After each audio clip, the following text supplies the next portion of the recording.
یہی ہے آرزو کے تعلیمیں قرآن عام ہو جائے، ہر ایک پرچم سے اونچا پرچم اسلام ہو جائے۔ حدیث شریف میں ہے رسول اللہ صلی اللہ علیہ وسلم فرماتے ہیں جو شخص اللہ کے لیے اپنے ماں باپ کی خدمت میں صبح کرتا ہے تو اللہ تعالیٰ اس کے لیے جنت کے دروازے کھول دیتا ہے۔ اگر ایک دروازہ ہے تو ایک دروازہ کھل جائے گا، اور جو شخص اپنے ماں باپ کی نافرمانی میں صبح کرتا ہے تو اللہ تعالیٰ اس کے لیے دوزخ کے دروازے کھول دیتا ہے۔ اگر ایک ہے تو ایک دروازہ کھل جائے گا۔ حضرت عبداللہ بن عمر سے روایت ہے رسول اللہ صلی اللہ علیہ وسلم فرماتے ہیں جو شخص اپنے ماں باپ کو گالیاں دینا برا بھلا کہتا ہے بہت ہی بڑا گناہ ہے، اور جو شخص اپنے ماں باپ کے ساتھ مل کر نیکی کرتا ہے ان کی خدمت کرتا ہے تو اللہ تعالیٰ یعنی رب العالمین اس کے اوپر سے دنیا و آخرت کی تمام مصیبتوں کو دور کر دیتا ہے۔ حضرات رسول اللہ صلی اللہ علیہ وسلم نے ماں باپ کی خدمت کے ثواب کے ایک موقع پر ارشاد فرمایا کہ تین مسافر رہا چل رہے تھے تبھی بارش ہونے لگی تینوں نے بھاگ کر ایک غار میں پناہ لی کہ اچانک اوپر سے چٹان آ کر گری اور غار کا منہ بند ہو گیا۔ تینوں کی بے بسی بے قراری کا کوئی اندازہ نہیں لگا سکتا، انہیں ہر وقت موت سامنے کھڑی نظر آتی تھی۔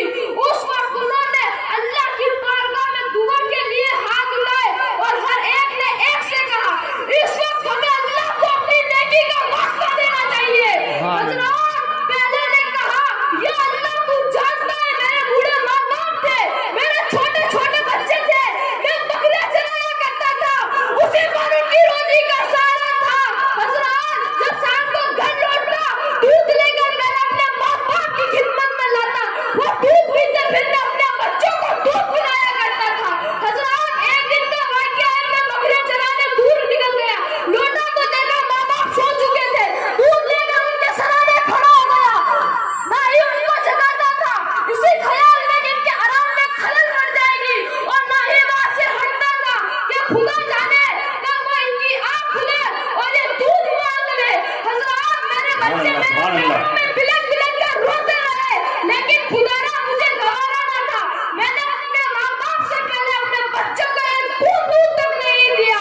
حضرات یا اللہ یہ کام میں نے تیری خوش نصیبی کے لیے کیا ہے، اگر تجھے میری یہ نیکی قبول ہے تو غار کے منہ سے چٹان کو ہٹا دے۔ یہ کہنا تھا کہ چٹان خود بخود ہٹ گئی اور غار کے منہ سے تھوڑا سا کھسک گئی، دونوں مسافروں کی باری آئی، دونوں نے بھی اپنے اپنے کاموں کا وسیلہ بنا کر دعا کی تو غار کے منہ سے چٹان ہٹ گئی۔ سبحان اللہ سبحان اللہ۔ حضرات ماں باپ کی خدمت دنیا و آخرت میں کام آتی ہے۔ بے شک۔ سبھی حضرات آوازیں بلند کریں درود پاک الصلاۃ والسلام علیک یا رسول اللہ، الصلاۃ والسلام علیک یا نبی اللہ، الصلاۃ والسلام علیک یا نور اللہ، الصلاۃ والسلام علیک یا حبیب اللہ۔